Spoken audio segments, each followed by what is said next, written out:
आज का हमारा टॉपिक रहेगा इलेक्शन कमीशन ऑफ इंडिया। आपको मालूम है कि ये हमारा इंडियन पॉलिटी का बहुत ही इंपॉर्टेंट चैप्टर हो जाता है। आप लक्ष्मीकांत अगर फॉलो करते हैं तो उसमें भी इस चैप्टर के बारे में काफ़ी डिटेल में दिया हुआ है। मैंने यहाँ पे इस पेज में कुछ फैक्ट वगैरह लिखे हैं जो PYQs और जो आपको बेसिकली आने ही चाहिए, इलेक्शन कमीशन ऑफ इंडिया के बारे में पता होना चाहिए। तो सबसे इम्पॉर्टेंट है कि उसका आर्टिकल जो है वो 324 से 329 के बीच में है।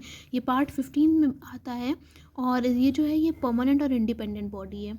फिर मैंने यहाँ पे लिखा है इसके वर्क क्या क्या होते हैं। ये क्रंची नोट्स हैं इसलिए बहुत शॉर्ट फॉर्म में और एक वन लाइन में मैंने उस चीज़ को लिख लिया है। तो जैसे इसके वर्क है मेकिंग ऑफ वोटर लिस्ट, सुपरिंटेंडेंस करना, direction and control of conducting elections.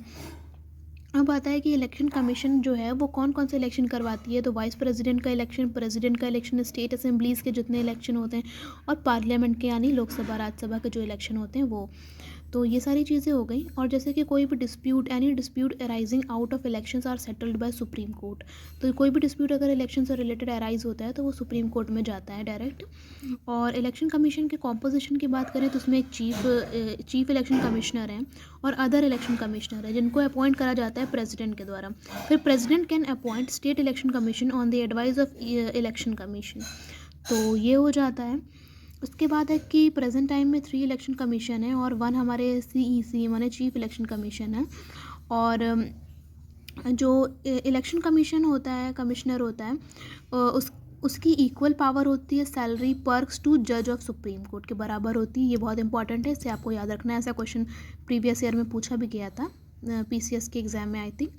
तो और जो चीफ इलेक्शन कमिश्नर होता है वो रिमूव कैसे करा है, उसका रिमूवल प्रोसेस क्या है, only on the ground and manner same as a जज ऑफ सुप्रीम कोर्ट। तो जैसे जज ऑफ सुप्रीम कोर्ट को निकाला जाता है या उनको हटाया जाता है, रिमूव करा जाता है, तो वो जैसे कि मिसबिहेवियर और इनकेपेसिटी, मिसकंडक्ट, ये सारे ग्राउंड्स पे उन्हें हटाया जा सकता है। और 2/3 majority of the member of both the house of on the basis of misconduct. मैंने वही लिखा हुआ है कि 2/3 मेजोरिटी होना बहुत ज़रूरी है each house of the parliament, है ना। फिर हमारा नेक्स्ट है कि vote, right to vote. Right to vote is a statutory right होता है और लीगल राइट है। जैसे कि ये Kuldip Nayar versus Union of India 2009 के उससे इस राइट को लीगल राइट और स्टेट्यूटरी राइट बनाया गया था, ठीक है। नेक्स्ट है इस टेन्योर कितना होता है, तो 6 ईयर्स का टेन्योर होता है या फिर 65 ईयर्स, जो इनमें से पहले पूरा हो जाए उस वो इनका टेन्योर होता है। रिमूवल क्या होता है इलेक्शन कमिश्नर का, रिमूवल होता है प्रेसिडेंट के द्वारा on the advice of chief election commissioner, ठीक है। नेक्स्ट है कि जो लोकसभा और राज्यसभा के इलेक्शन का नोटिफिकेशन होगा वो इशू करता है प्रेसिडेंट। और LA का मतलब लेजिस्लेटिव असेंबली और LC का लेजिस्लेटिव काउंसिल, इनके जो इलेक्शन का नोटिफिकेशन होता है वो इशू करता है गवर्नर, ये याद रखना है। आर्टिकल 326 में हमारा प्रोविजन ऑफ एडल्ट सफरेज है। 61st कॉन्स्टिट्यूशनल अमेंडमेंट एक्ट 1988, इसमें वोटिंग एज 21 से कम करके 18 करी गई थी। ये बहुत इंपॉर्टेंट अमेंडमेंट हो जाता है कॉन्स्टिट्यूशन का, जो कब से लागू हुआ था, 28 मार्च 1989 से लागू हुआ था। फिर नेक्स्ट है इलेक्शन टू लोकल बॉडीज़। अब है कि लोकल बॉडीज़ के इलेक्शन कौन कंडक्ट करवाता है, वो स्टेट इलेक्शन कमीशन बॉडी है। एक सेंटर पे इलेक्शन कमीशन बॉडी है और एक हमारा स्टेट लेवल पे। तो स्टेट लेवल पे जो लोकल बॉडीज़ के इलेक्शन है लाइक पंचायत, म्यूनसिपैलिटीज़ के, तो ये स्टेट इलेक्शन कमीशन है कंडक्ट करता है। फिर है डीलिमिटेशन कमीशन। डीलिमिटेशन कमीशन का टास्क क्या होता है, task is to redraw the boundaries of various assemblies and legislative constituencies according to census.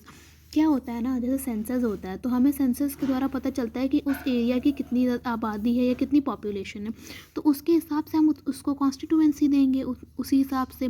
अगर अब जैसे सेंसस के हिसाब से देखा जाता है कहाँ की कैसी पॉपुलेशन है, कितनी कॉन्स्टिट्यूएंसीज होनी चाहिए उस स्टेट में, है ना, ये होता है। तो इसलिए डीलिमिटेशन कमीशन बनाई गई है। अभी तक डीलिमिटेशन कमीशन 5 टाइम हेल्ड हुई है, वो 1952 में, 1963 में, 1973 में, 2002 में, 2020 में, ये इतनी बार ये डिलिमिटेशन ने कॉन्स्टिट्यूएंसीज वाला काम किया है। फिर हमारा एग्जिट पोल क्या होता है, एग्जिट पोल का कॉन्सेप्ट क्या होता है, is a term use to denote a post election survey of voter regarding the candidate in whose favor they had exercised their franchise। Exit poll क्या होता है? एग्ज़िट पोल होता है जो इलेक्शन हो जाते हैं उसके बाद जो सर्वे किया जाता है, उससे ये पता चलता है ना कि कौन से किसने किसको वोट दिया, तो उससे एक ग्राफ पता चल जाता है कि ज़्यादातर वोट्स क्या है, किस लोगों की व्यूज़ पता चल जाते हैं, उनकी राय पता चल जाती है। तो हमें पहले से थोड़ा-सा अनुमान हो जाता है इलेक्शन के रिज़ल्ट से पहले, क्योंकि हमारा पोस्ट इलेक्शन सर्वे होता है ये। इलेक्शन के बाद तो पता चल जाता है कि थोड़ा-सा कौन सी बॉडी ज़्यादा जिसका ग्राफ अभी ज़्यादा ऊपर चल रहा है। ओपिनियन पोल होता है जो इलेक्शन से पहले लिया जाता है, ताकि लोगों के ओपिनियंस जानने के लिए रिगार्डिंग इलेक्शन कौन कौन सी पार्टी को फेवर कर रहे हैं, थोड़ा सा इस हिसाब से ये ओपिनियन पोल हो जाता है जो इलेक्शन के पहले होता है। नेक्स्ट है दिनेश गोस्वामी कमेटी। दिनेश गोस्वामी कमेटी किससे रिलेटेड हो जाती है? इलेक्टोरल रिफॉर्म से रिलेटेड हो जाती है, ये लिखा हुआ है। फिर दिनेश गोस्वामी कमेटी जो थी वो लॉ मिनिस्टर के द्वारा, जो दिनेश गोस्वामी वो लॉ मिनिस्टर थे, 1989 में बनाई गई थी उनके द्वारा। ये रिकमेंड करती है government funding of parliamentary elections. ये किसको रिकमेंड करती है? Government funding of parliamentary elections. और 15 जनवरी को नेशनल वोटर्स डे मनाया जाता है। फिर यहाँ पे इम्पोर्टेंट क्वेश्चन आ जाता है कि first women to become chief election commissioner, तो वो थी वी.एस. रामा देवी 1990 में।